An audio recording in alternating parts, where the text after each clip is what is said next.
everybody. We're going to start on time. So my name is Faye Antolik. I am a fiber artist, and I became a fiber artist after I retired for 27 years in the corporate world. We had some sheep, and they were our pets. And the first year, we hired a shearer to come out, shear the sheep, and then I had piles of wool. And I thought, oh, I should do something with all that. So the first year, I took it to a mill to process, to wash, to get it all in usable form. And they did a wonderful job. And then I got the bill, and I thought, I can't do this every year. No, I'm just adjusting here. Don't mind me. And so I knew I needed to start learning how to do this We myself. lost the sound. Now you're. Can you hear me again? Yeah, Okay. I hit the wrong button.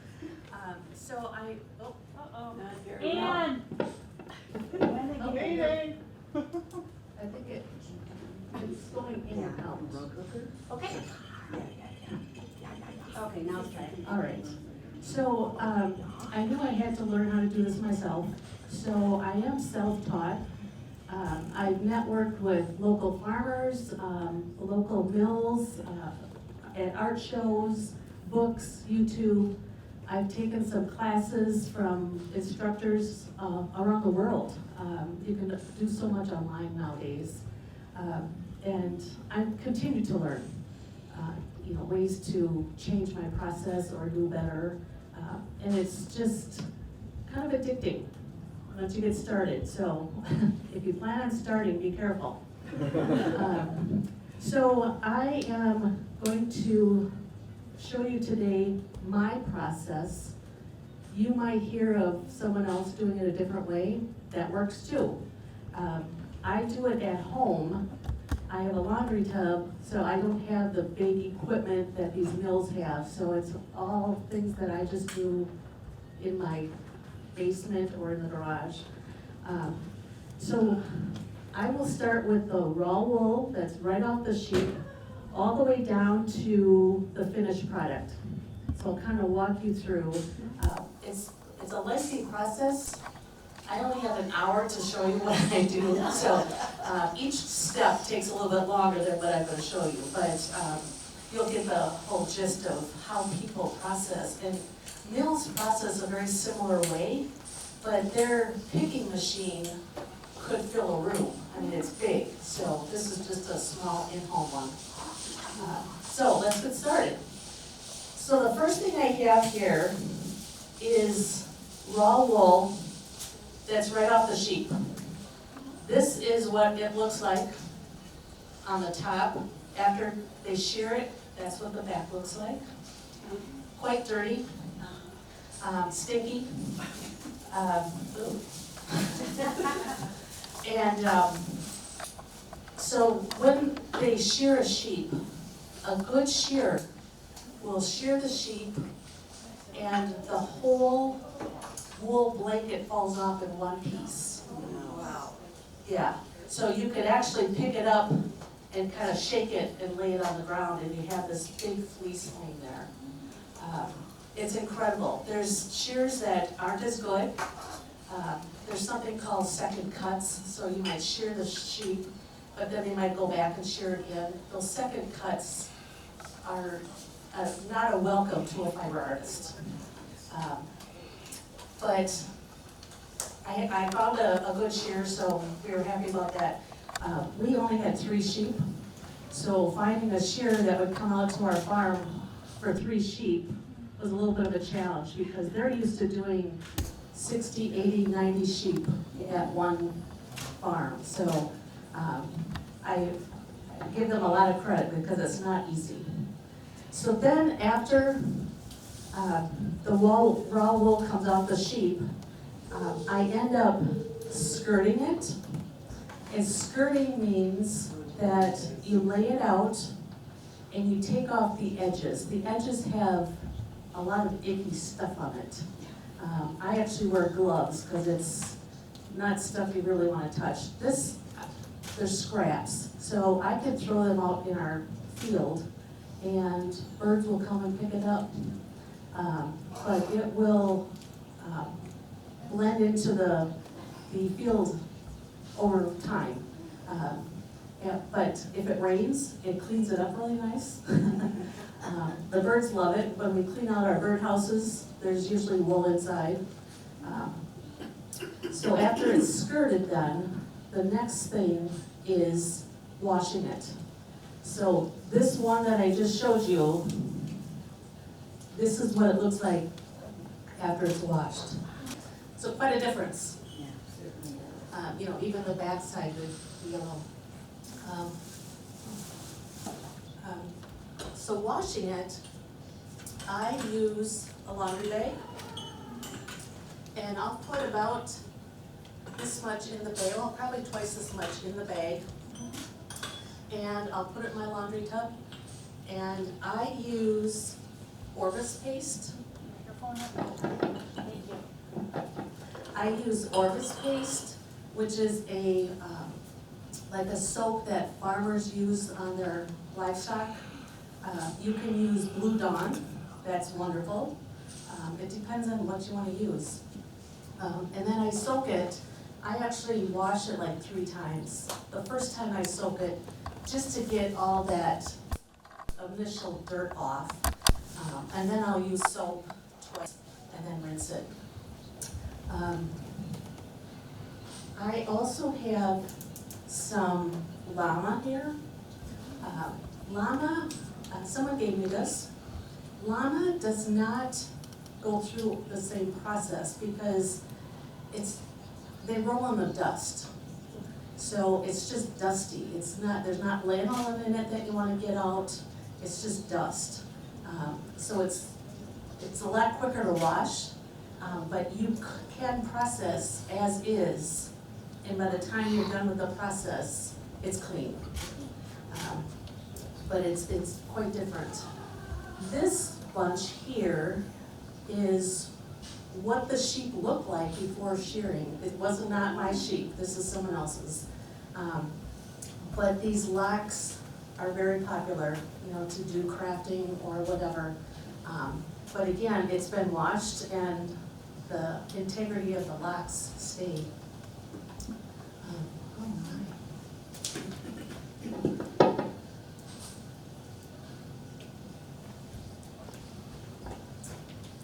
Talking too much. So this bunch here is like 2.5 ounces. When you shear a sheep, you might get 5 or 6 pounds. So you have an idea of how much comes off of one sheep, like a big, huge garbage bag full.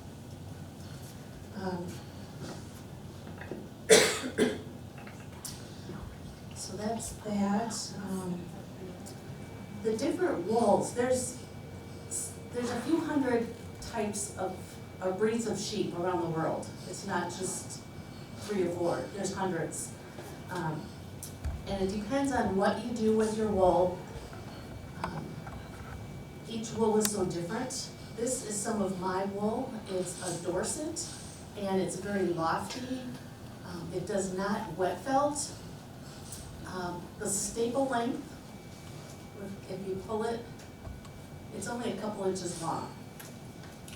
That makes a difference if you're spinning.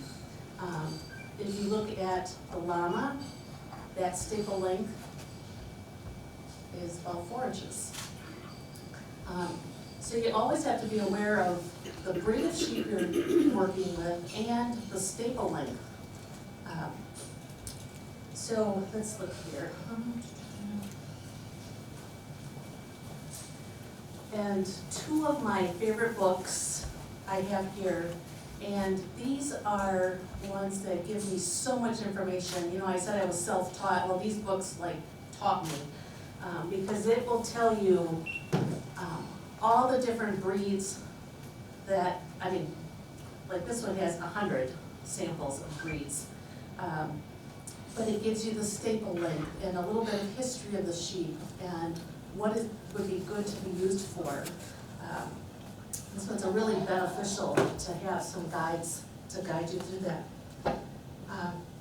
So after it's washed, then I put it in the picker. This is called a picker, very dangerous, lots of long needles on it there, nails. And this will separate your fibers. So we have here, after washing, they're kind of all over the place. And you'll also see there's a little bit of hay in it, that's fine. By the time we're done with the process, that will be gone, because we'll put it through a couple different things. But the picker, what I do, I'll put it in here.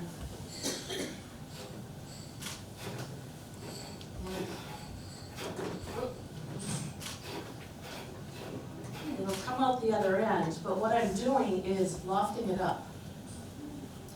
And I'll put it through a couple of times.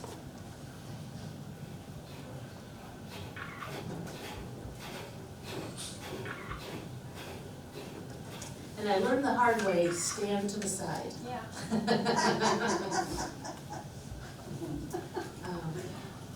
So you can see there's a little bit of a difference now. Besides being kind of knotted up, it's real lofty now. So that's what a picker does. Basically opens up the fibers.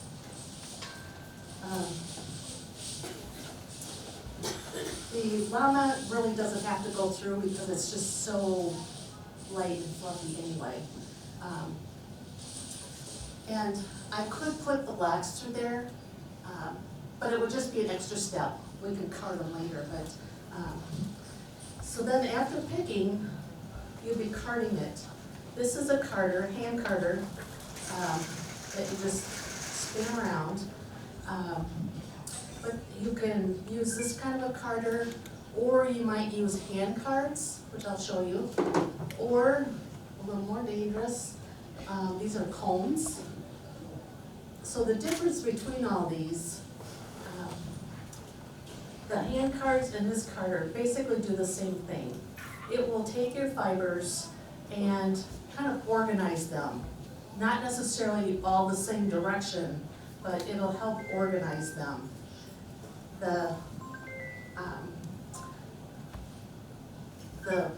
These are what they're called combs. These will take your fibers, put them all the same direction, and take out the short ends. So you have fibers that are all the same length, all the same direction, which is wonderful when you're spinning. But I'll show you a little bit of each here. So let's take this, and I'll insert them down here. And it's going onto this big drum.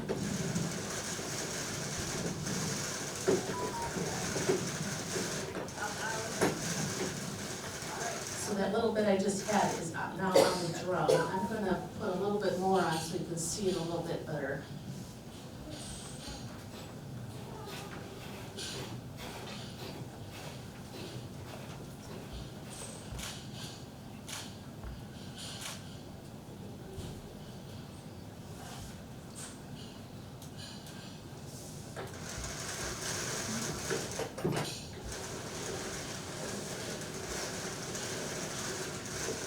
When I take this off the drum carder, it's called a bat, and you'll see what I mean by that in just a second.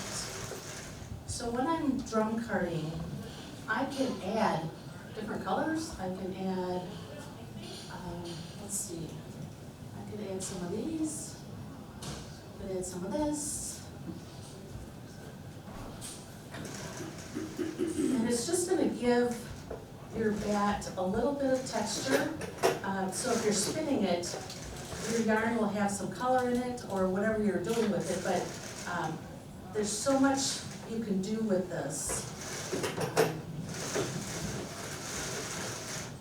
And I use a little brush to flatten it out. I can get more on the drum carder by doing that.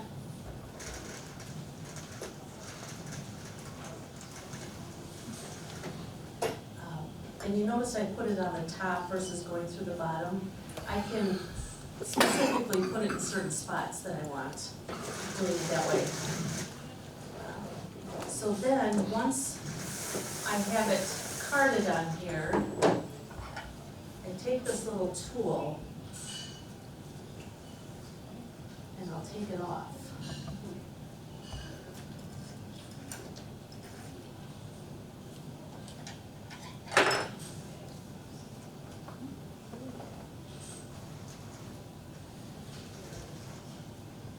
And each step I do through this, a little bit more of those little bits and pieces continue to fall out. That's why I didn't pick them out at the beginning.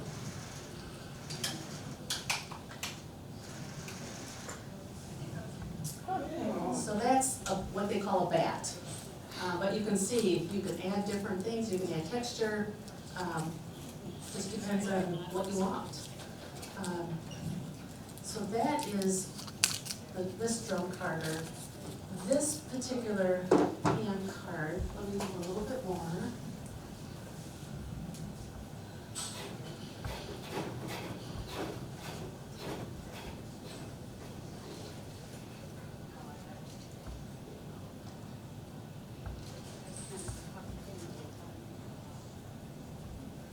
So on these hand cards, they pretty much do the same thing. I'll put it on here.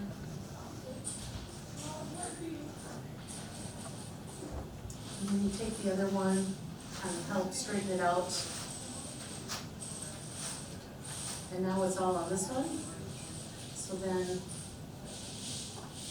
I will continue to do it until it goes in, it's not perfectly all in the same direction, but it is organizing it really nicely.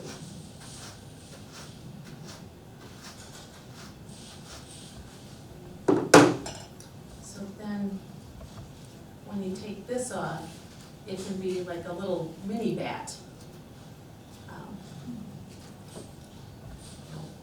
Smaller. Something like this, if I just wanted, if I was spinning it and just wanted 10 yards of yarn for some reason, I would probably do this, because it can be pretty quick. So that's the hand cards. Now the combs, totally different. And I'm just going to take the washed wool. I will put it on here.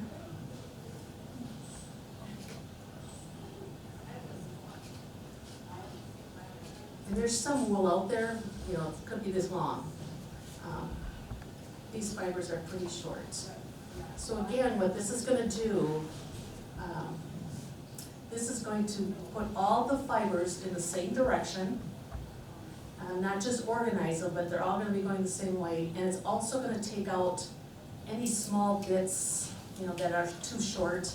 So when I get finished with this, it'll be really nice. Left-handed, gotta change. And the key to this is always do it away from you, not towards you. Oh. It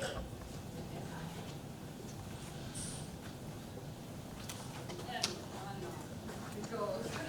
But thank you for helping me call the name. Yeah.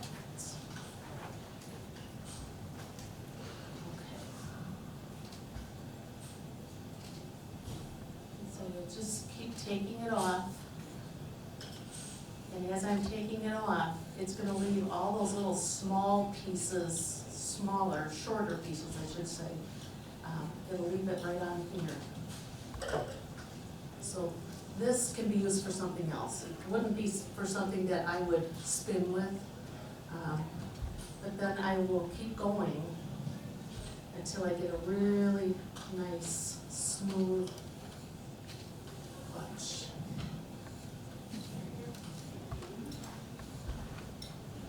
And there's definitely different reasons why you would do different things. Depends on what you're working on, but you can see there was still some small fibers on there that will take off. But then you'll see this one is it's just nice and fluffy, but everything's going this way. So if you're spinning it, it's gonna be really nice to draft out and spin it. I'll cover these up because of the ears. So that's that part. So then after they're carded or combed, the next thing I could do is to spin it. So I have different spinning wheels. This is called an e-spinner, so it's electric. It's so easy to transport. That's why I brought it today. I have other ones that sit on the floor to do thicker yarns or a thinner yarn. I really like this for its portability, and if I want to make really consistent thin yarn. I really like making bulky yarn, but this is really nice too, depends on what you want. So after it comes off of the carder, you can separate this out.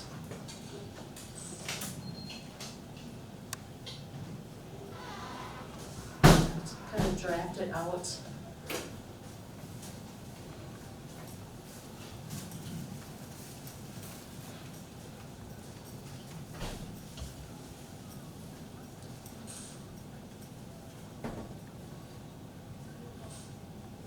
So you can get really long pieces, but this is really nice when you're spinning them, that it's not this big bulky thing, back I should say. You can spin right from this. I just find I'm not as consistent doing that way versus breaking it out. But one thing to keep in mind, if you have lots of color in here, if you separate it out, like this one, this doesn't have any color, this has all the color. So if you're spinning it, something to consider. So then for spinning it, what I just showed you about drafting it out, that's what I would have here. So I have attached it, and we can just start spinning it.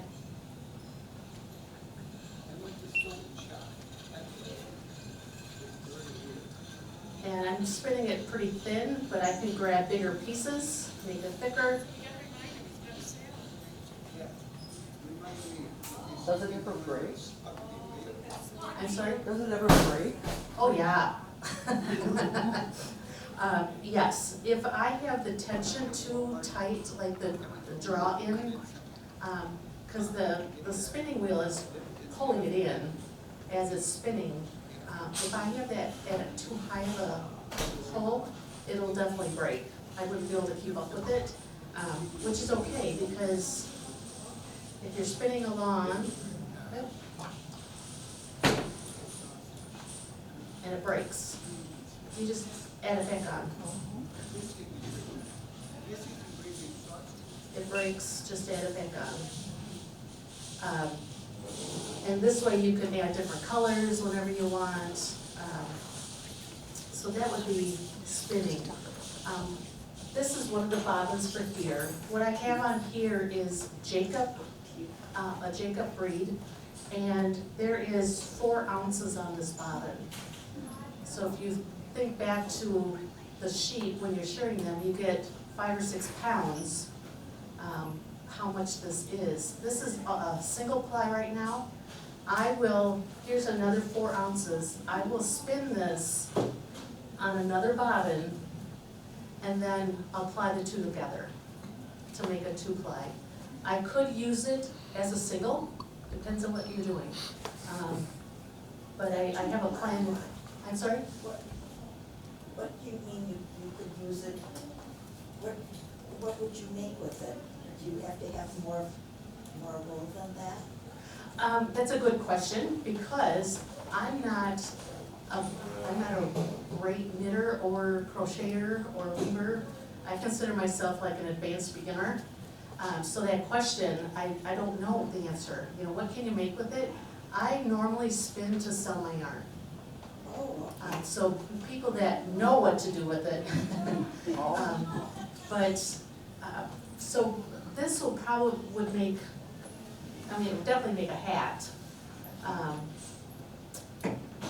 But I have some, these two are Jacob, I have another Jacob at home that's like this color. And I'm going to spin the three together, so it'll be a 3-ply. Yeah, so it'll have a little bit of a tone to it, but, which gives the yarn a whole different look. You know, a 1-ply, a 2-ply, or a 3-ply.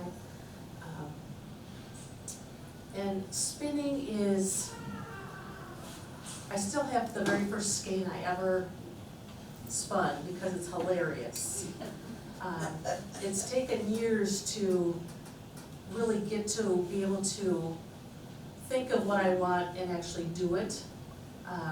Not always, but you know, you learn the drafting part and what type of fiber you want to use. You know, if there's a lot of silk in it, you have to draft it out differently because it's slippery. And a lot of times, to get the thinner yarn, I will take like this, and this is pretty thick, so I will tear it down and start with a thinner piece, and I'll get thinner yarn. If I wanted to spin as is, it would be really bulky, but that's okay too. So let's see here. So again, I think the key to spinning is learning how to draft and the intake, that it's taking the yarn out of my hands, that it's not too strong or it'll break. And then the twist, that if it's twisted too tight, you're gonna have yarn that will have a bunch of these in it. You know, it's spun too tight. Can you fix that? Absolutely. You can put it in and like go the other direction to take out some of that spin. So there's actually a lot you can do with a spinning wheel. The next phase is dyeing. If you want to dye any of your fibers, I brought these 3 samples. These were my sheep's wool. These were dyed with walnuts, the black walnuts, you know, those big green things that fall in your car. That's the dye that came from those. You use the green shell, not the nut itself, and you soak it and you get, it creates a dye. This one went in first, so it took up a lot of the dye. This one went in second because a lot of the dye had gone in here, and then a third one, so there was hardly any dye left, but it still gave me a nice tone. So it created a nice little gradient. All of these here, again, this is my sheep's wool. These were all dyed with Kool-Aid. So it doesn't have to be, you know, I have, let's see, Kool-Aid here, the dyes you can buy in the store, the food coloring works. Most of the time I will use dyes that are made for wool. They're acid dyes, so when you use them, you wear a mask, you don't want to inhale it, but the dye sets really nicely and you can change the tones real easily. But yeah, I mean, it's fun to have kids dye with Kool-Aid. Now, Does it stay? Does it hold the color? it's a good question. Does the color stay? These are probably 8 years old. Oh, However, they have not been out in the sun. So I don't know if these were sitting out in the sun for a year. So yeah, but it does stay nicely. So the different stages that you can dye wool doesn't have to be at this point. We could, after it's washed, we could dye this and then put it through the process. if we did that, by the time we got through here, it would be more consistent color. I don't know if you can see, this one has kind of different shades. So when it was dyed at that stage, the part that went in first took up a lot of the dye, and the stuff that went in after didn't take up as much. But if I put it through the picker and the carder, it's all gonna combine and be one color. But you might like the two undertones too. So you could dye it at that stage. You could dye it at this stage, lay it out and dye it. You can dye it after you spin it. My preference would probably be at this stage, because I can really specifically put in certain colors where I want it. If I want a gradient color, or do I want it to, half of it be yellow and half of it be orange. It's so easy to do once it's in the yarn stage, but you could easily dye at this stage. And it's fun. So that's the dyeing part. So then, what I have down here is some of the end products. So after we go through all of this, the first thing that I have here is needle felting, which you may have heard of. It's taking some of the wool and using a needle that has on the end, it has little barbs. So when you poke it, it's going to, the fibers are gonna connect. So I can wrap it around.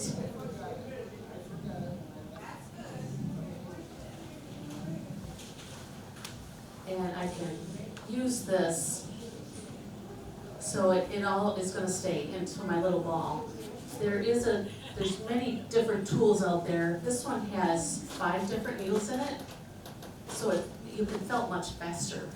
And it's much safer if you use a foam when you're poking it, but 5 needles goes much faster. And yes, I have poked myself.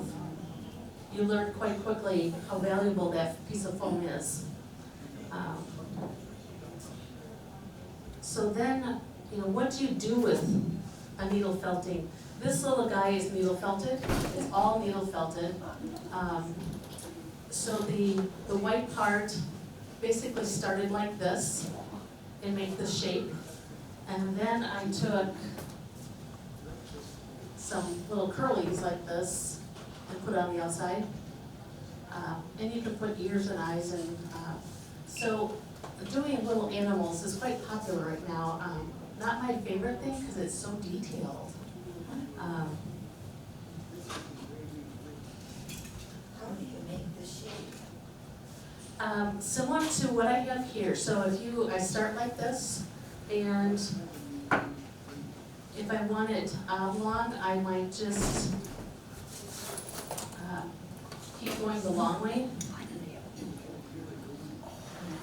Kind of make it like that, but I mean, it takes a while. And then once I have the body in here, let me attach that quick. So if that was finished, then I would take another piece, probably roll it up, felt it a little bit, and then you could attach the head and attach the feet. So different animals are kind of put together by pieces. But they're all wool. Yes. They're all wool. Yeah, it's all wool. Yeah. And adding little details, whatever you want. So that's the needle felting part.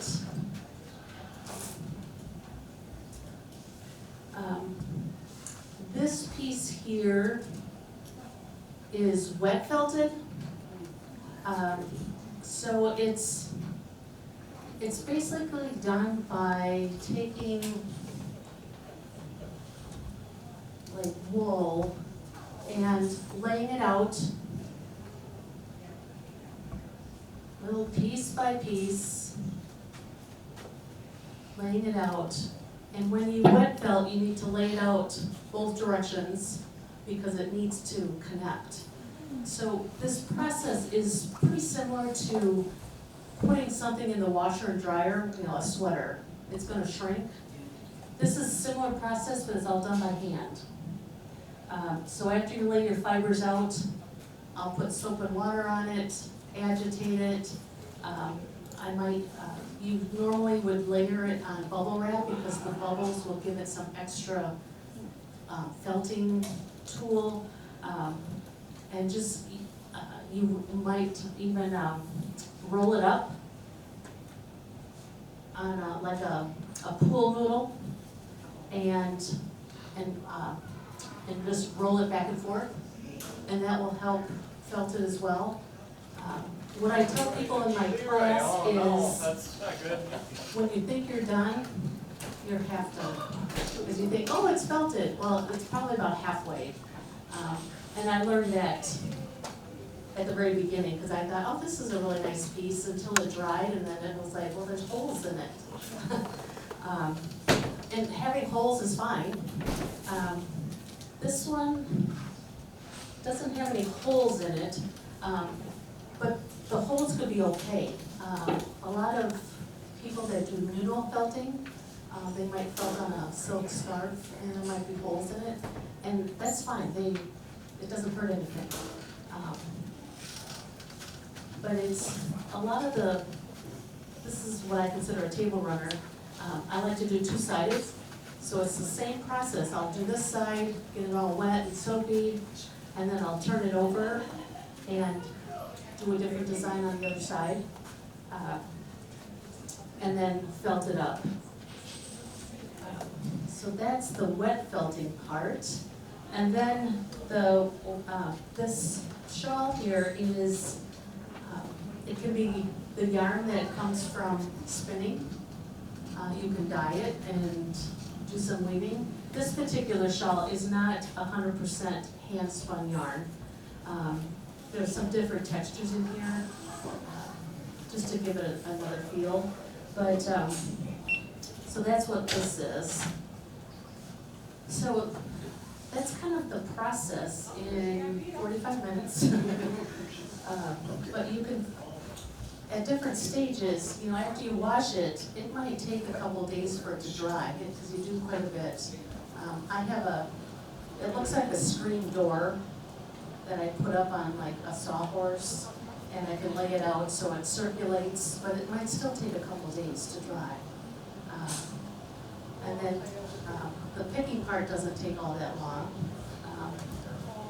And the carding part doesn't take a real long time. You can't do a lot at one time. But I think the hardest part is figuring out what colors I want and what am I going to use it for. Something like this. This particular wool I carded on a machine. I had black and white, and there's some silk in here. And after it was carded, and it looked like this, or what it used to look like, and then I could take this and kind of lay it all out. So there's so much flexibility in what you want to do and what your end result is going to be. So, questions? Can you just tell me more about the end product? So you make 2-ply, 3-ply, 4-ply yarn, and then people can knit sweaters, rugs. I mean, that's all from yarn that's made? So that's the first question. So you can do all that, and then why do people choose to buy hand-spun yarn versus going to do-in fabrics? What is the difference? It's kind of a joke in the fiber field. If you want perfect yarn, go to the store and buy it. Because it's just, but it's the color combinations that you get from hand-spun yarn. I didn't bring any with me, but it's especially if you do, there's what they call a Navajo ply, which really gives the yarn a round, it's a 3-ply, but it's almost like it's round, and it's gorgeous.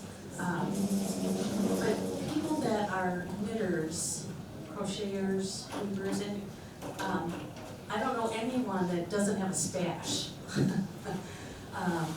And because they collect what's beautiful. It's so different. I mean, I don't think I've seen like real, like yarn like this compared to what I see in the store. There's such a difference. There's a big difference. For one, the price difference. A hand-spun yarn is much more pricey. And I like to deal all in wool. I will use, like for this, there's some silk in there, there's a little bamboo fiber in there. But a majority of the time I like to use wool. This is all wool, and it's very soft. I don't remember your first question.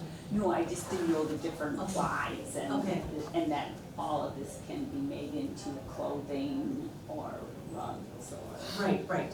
And it all depends on how, I mean, you'd want like for a rug, I wouldn't use any of this fiber for a rug. I would probably use like Icelandic. It's rougher, it's stronger, the staple length is like this long, and it felts up beautifully, but it would last so much longer. So it depends on what you're doing, and Right, what fiber, and, Right. yeah. Thanks. So, there was another question over here. You know, when you add silk, like how do you do that? And what kind of silk do you use and where do you get it? Good questions. So the silk,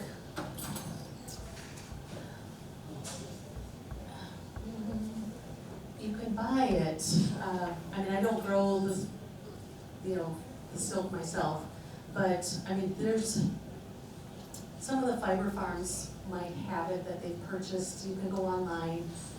I have a favorite fiber shop in Black River Falls, and she carries it. You only need a little, like, this will go a long ways when you're adding silk, because you just want to add little bits and pieces. This would be quite a bit. What was your other question? Well, I just wondered where the silk came from and how you did it. Yeah, I buy it, so I don't go through this process, because there's also viscose. It's a real silky, but after you wet felt it, it's shiny.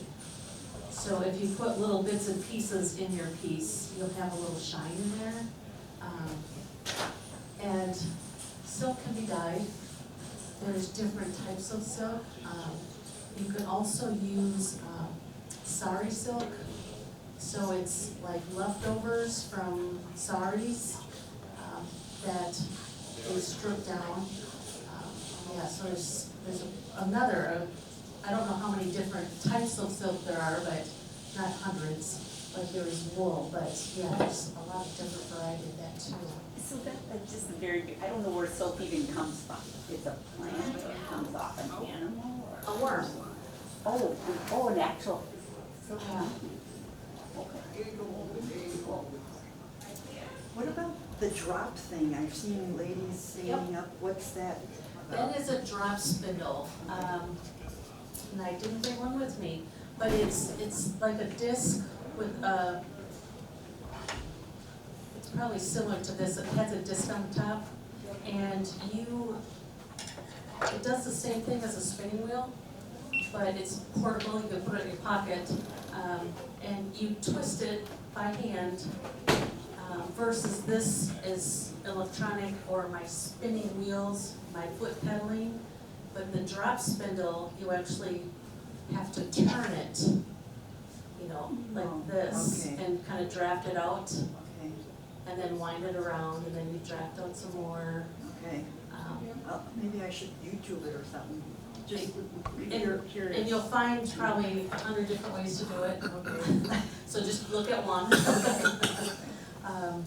So do people, if you don't have sheep, do people go and just buy the beginning product because they want? Or do people just come to the end product right away if you don't have sheep and they just want really good? Both. Last 2 weekends ago, I was a vendor at the Sheep and Wool Festival in Jefferson, and people do both. They will come into my booth for end products, but they also, at the Sheep and Wool Festival, have raw wool that is in competition.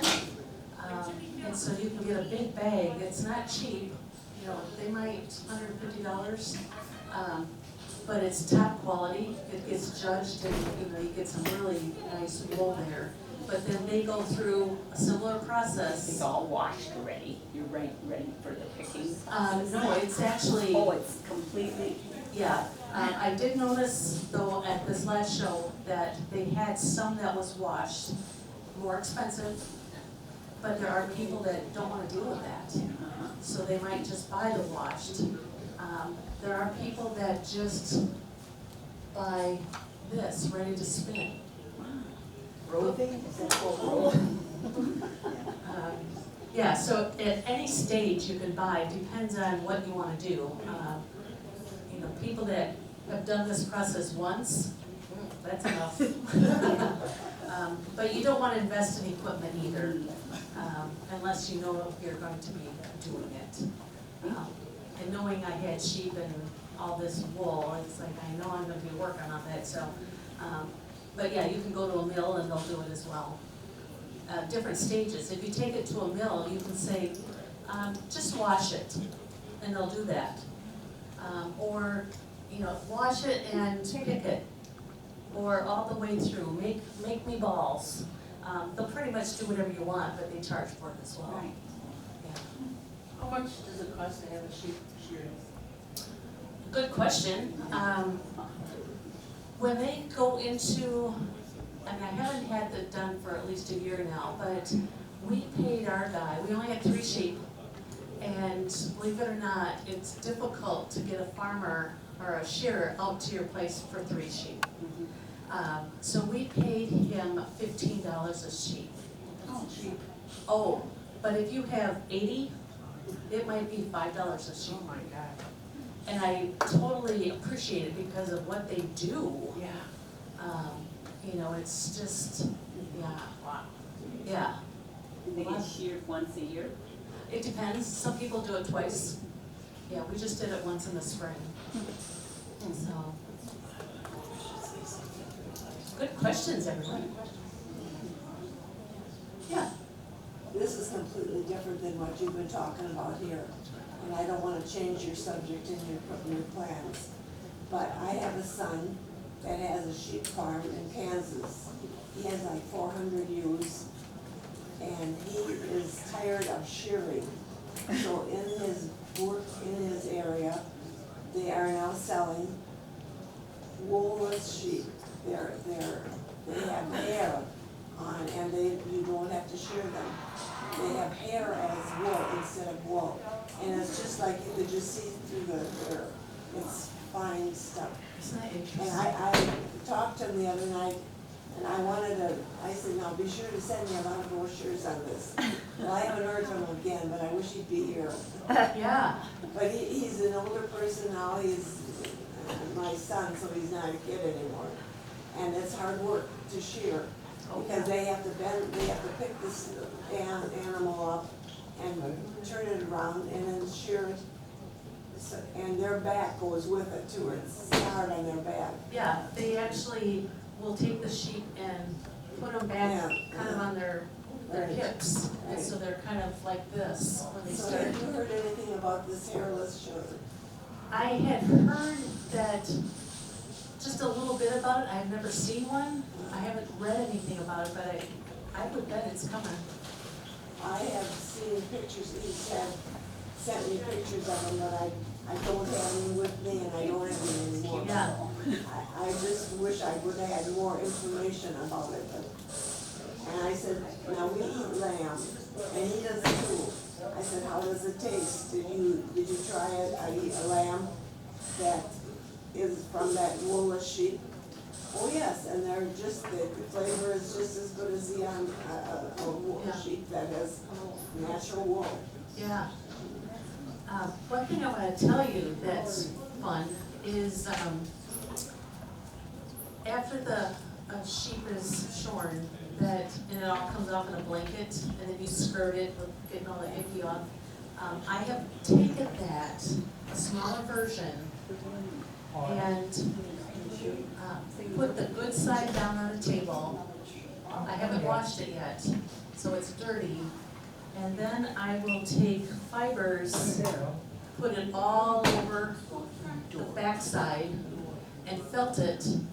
So now I have what they call like a vegan sheepskin. The sheep is still out in the field, but I have the sheep fibers all felted on the back, so it's a rug.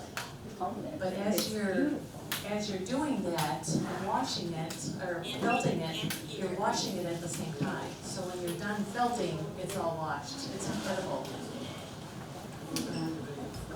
Did it take a long time to get the same consistency spinning on your spool to learn that? What's a long time? I mean, when I'm just watching you, like, you could do it thicker and thinner, like, throughout the whole spool. I mean, I would think that would take a long time to be consistent. It takes time. When people start off learning how to spin, it's mainly bulky, chunky, fibers, but the key is to learn how to draft it out.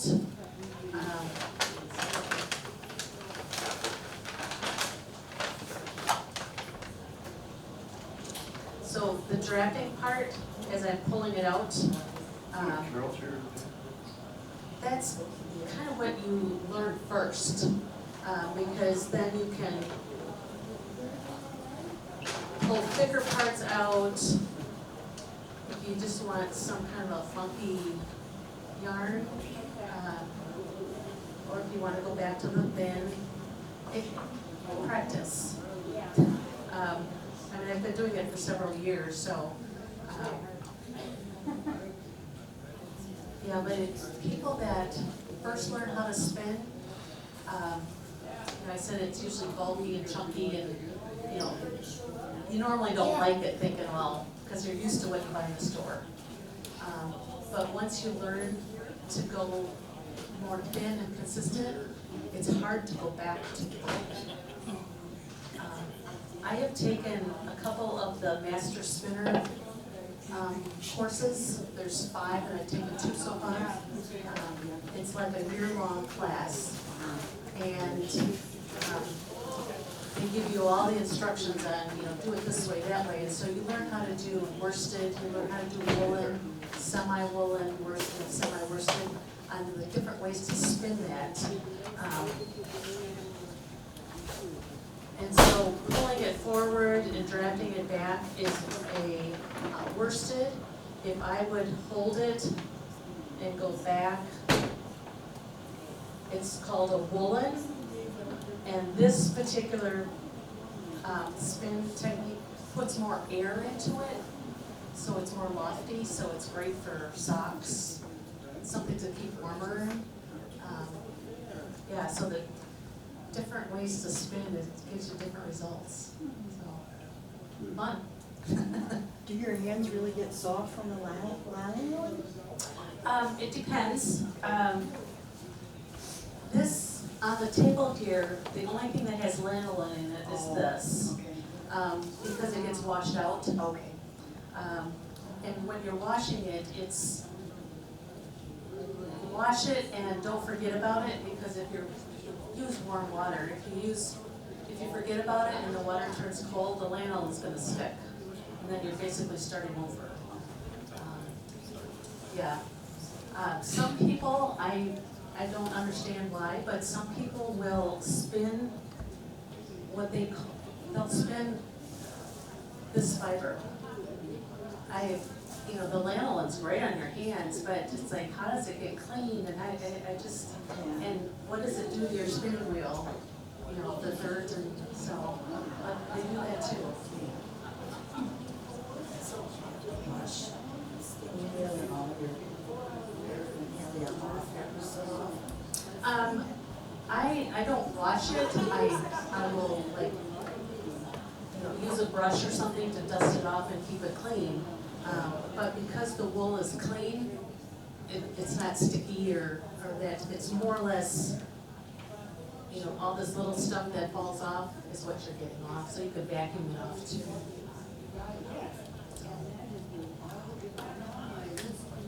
So, no other questions, that's it then. Well,